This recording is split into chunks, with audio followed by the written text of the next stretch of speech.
Jail থেকে Isha phone করায় উচিত শিক্ষা দিয়ে ফোন রেখে দিল সুকুমার হালদার। হ্যাঁ বন্ধুরা, এমনটাই দেখা যাবে।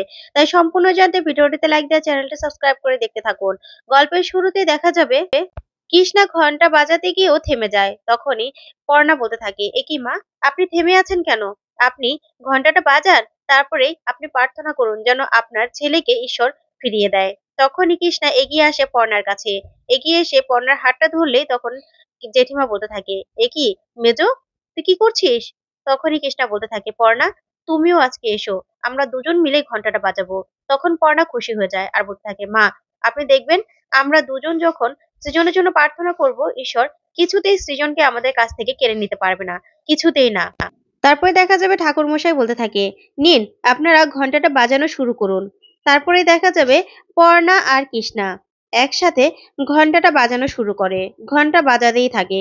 ওইদিকে সৃজনের অবস্থা খুবই খারাপ হতে থাকে।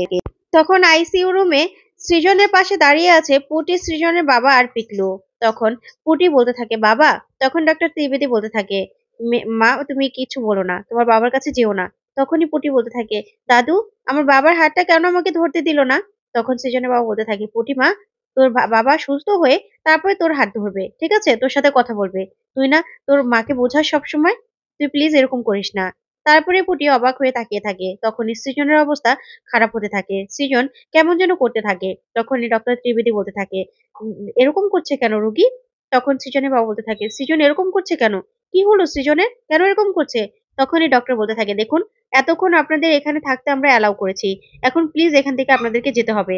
তখনই পিকলু সৃজনের বাবার পুটিকে নিয়ে বাইরে চলে যায়। তখন পুটি বলতে থাকে, দাদু আমার বাবা ঠিক হয়ে যাবে তো? আমার বাবা এরকম করছে কেন? তখনই সৃজনের বাবা বলতে থাকে, পুটিমা তুই না সবসময় তোর মাকে সাহস যোগাস, তোর বাবা ঠিক ঠিক হয়ে যাবে, দেখবি ঠিক ঠিক হয়ে যাবে। ওইদিকে পিকলু জেঠিকে ফোন করে সবটা জানায়। তখন জেঠি অবাক হয়ে যায়। ওইদিকে পর্ণা আর কৃষ্ণা সেই ঘন্টা বাজাতে বাজাতে হাত দিয়ে রক্ত বেরোতে থাকে, যা দেখে জেঠি এগিয়ে যেতে চাইলেও তখন ঠাকুরমশাই বলতে থাকে, না একদম সামনে যাবেন না। তখন জেঠি চুপ করে দাঁড়িয়ে দাঁড়িয়ে কষ্ট পেতে থাকে। ওইদিকে পিকলু সৃজনের বাবাকে বলতে থাকে, আমি বড় জেঠিকে ফোন করে সবটা জানিয়ে আসলাম। তখন সৃজনের বাবা বলতে থাকে, পর্ণার আর কৃষ্ণার উপরই এবার সবকিছু। পর্ণা মা, এবার তোমাদের উপরই শেষ ভরসা, তোমরাই পারো সৃজনকে সুস্থ করে তুলতে। এই বলেই উনিও প্রার্থনা করতে থাকে। তারপর ওইদিকে দেখা যাবে ঈশা কাঁদতে থাকে জেলের মধ্যে আর মনে মনে বলতে থাকে, ভেবেছিলাম মন্ত্রী হয়ে মানুষের ধারে ধারে গাড়ি নিয়ে ঘুরবো, আর সেই জায়গায় এখন জেলে বসে আছি। কি ভেবেছিলাম আর কি হয়ে গেল, আমি নিজেও তো ভাবতে পারিনি আমার সাথে এরকমটা হবে। এই বলে ঈশা কাঁদতে থাকে। তখনই ঈশার সাথে থাকা মহিলাটা এসে বলতে থাকে, দেখো তুমি নতুন তো, তুমি কিছু বুঝতে পারছো না, কাঁদলে কিচ্ছু হবে না, তুমি ববির কাছে যাও, সবকিছুর সমাধান ওই ববির কাছে আছে। ববি ববি এখানকার কয়েদি হলেও ও তো পুরাতন, তাই ওর অনেক ক্ষমতা। তুমি না ওর কাছে যাও, সব সমস্যার সমাধান ওই করতে পারবে, আর তোমাকে সাহায্য করলেও ওই ববি করতে পারবে। তখন ঈশা এই কথা শুনে অবাক হয়ে যায়। ওইদিকে দেখা যাবে পর্ণা আর কৃষ্ণা ঘন্টা বাজাতেই থাকে। তখন হঠাৎ করে কৃষ্ণা ঘন্টাটা ছেড়ে দিতে চাইলো, পর্ণা সাথে সাথে ধরে ফেলে আর বলতে থাকে, মা বাজান, ঠিক আপনি পারবেন, ঠিক আমরা পারবো, সৃজনকে আমাদের কাছে ঠিক ফিরিয়ে আনতে পারবো। তখনই পর্ণা আর কৃষ্ণা ঘন্টাটা বাজাতেই থাকে। তারপরে দেখা যাবে পুটি আর সৃজনের বাবা খুব চিন্তা করতে থাকে। ওইদিকে পর্ণা আর কৃষ্ণা ঘন্টা বাজাতে বাজাতে দেখা যাবে সকাল হয়ে যায়। তখনই জেঠিমা দাঁড়িয়ে থাকে আর মনে মনে বলতে থাকে, সকাল হয়ে গেল। তখন পর্ণা ডাকতে থাকে বাবাকে আর বলতে থাকে, বাবা আমাদের ডাকে সাড়া দাও, আমাদের সৃজনকে তুমি ফিরিয়ে দাও। এই বলেই পর্ণা চোখে জল ফেলতে থাকে। ঠিক তখনই দেখা যাবে ডক্টর ত্রিবেদী সৃজনের বাবার কাছে আসে। তখন পুটি বলতে থাকে, আমার বাবা কেমন আছে, আমার বাবা ভালো হয়ে গেছে তো? তখন ডক্টর ত্রিবেদী বলতে থাকে, দেখুন আসলে এটা একটা মিরাকেল ঘটেছে। আমরা তো রোগীর অবস্থা থেকে ভয় পেয়ে গিয়েছিলাম, কিন্তু রোগীর অবস্থা এখন অনেকটা আশঙ্কা থেকে বাইরে, এখন ভালো আছে। আপনাদের রোগী এখন ভালো আছে, আমরা তো ভাবতেই পারিনি। তখন এই কথা শুনে সৃজনের বাবার পুটি আর পিকলু খুশি হয়ে যায়। তখন পিকলু বলতে থাকে, আমরা সৃজনদাকে বাড়ি নিয়ে যেতে পারবো তো? তখন ডক্টর বলে, না এখনই না, উনি এখন আউট অফ ডেঞ্জার, কিন্তু ওনাকে অবজারভেশনে রাখতে হবে কদিন, তারপরে ওনাকে আমরা ডিসকাস করে দেবো, ঠিক আছে? যা শুনে পিকলু খুশি হয়ে যায়। তারপরে ডক্টর ভিতরে চলে গেলেই পিকলুকে সৃজনের বাবা বলতে থাকে, দে খবরটা দিয়ে দে। তারপর দেখা যাবে ওইদিকে পর্ণা বাবাকে ডাকতে ডাকতে হঠাৎ করে বাবার ফুল সৃজনের সেই নামের উপরে পড়ে, যা দেখে পর্ণা আর কৃষ্ণা খুশি হয়ে যায়, কিন্তু ঘন্টা বাজানো কিছুতেই বন্ধ করে না। ঠিক তখনই পিকলু জেঠিমাকে ফোন করে সবটা জানালেই জেঠিমা খুশি হয়ে পর্ণাকে বলতে থাকে, পর্ণা, সৃজন ভালো আছে, সৃজনের জ্ঞান ফিরে এসেছে। যা শুনে পর্ণা আর কৃষ্ণা খুশি হয়ে যায়। তখন ঠাকুরমশাই বলতে থাকে, নিন, আপনাদের আর ঘন্টা বাজাতে হবে না, এবার এখানে এসে বসুন। তারপরে ওরা পুজোটা পুরোপুরি কমপ্লিট করে। তারপরে দেখা যাবে পর্ণা, কৃষ্ণা সহ সবাই চলে আসে সৃজনের কাছে।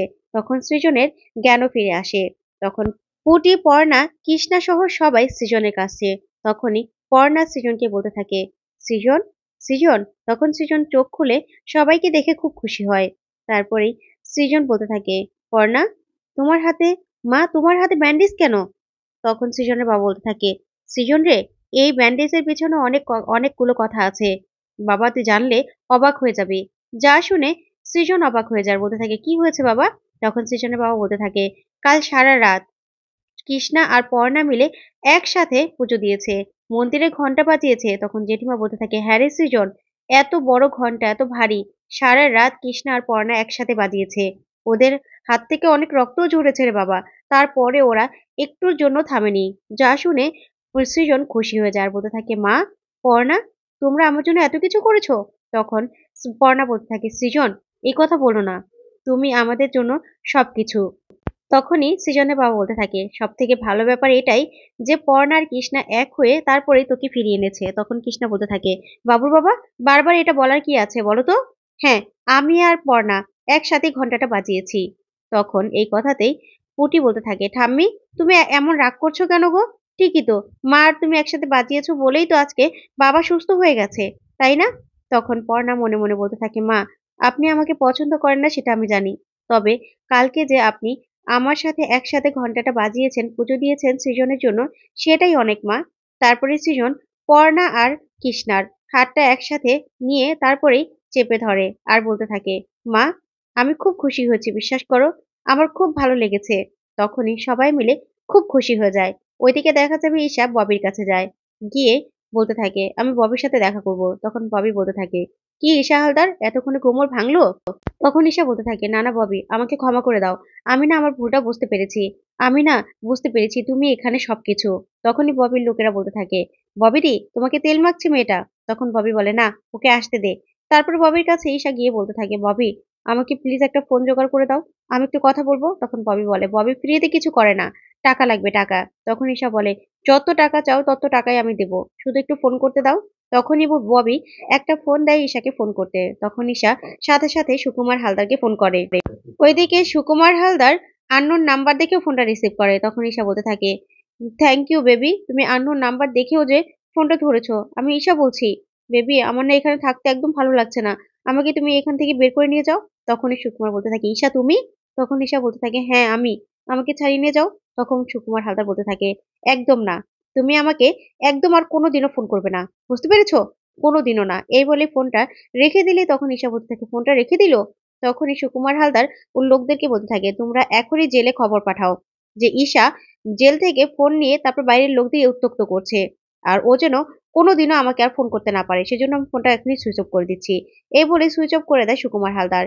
তখন ওইদিকে ঈশা বারবার ফোনটা ট্রাই করলেও দেখে ফোনটা বন্ধ। তখন ঈশা নিজের ভুলটা বুঝতে পারে। তো বন্ধুরা, আজকের আপডেটটি কেমন লাগলো অবশ্যই কমেন্ট করে জানাতে ভুলবে না। ধন্যবাদ।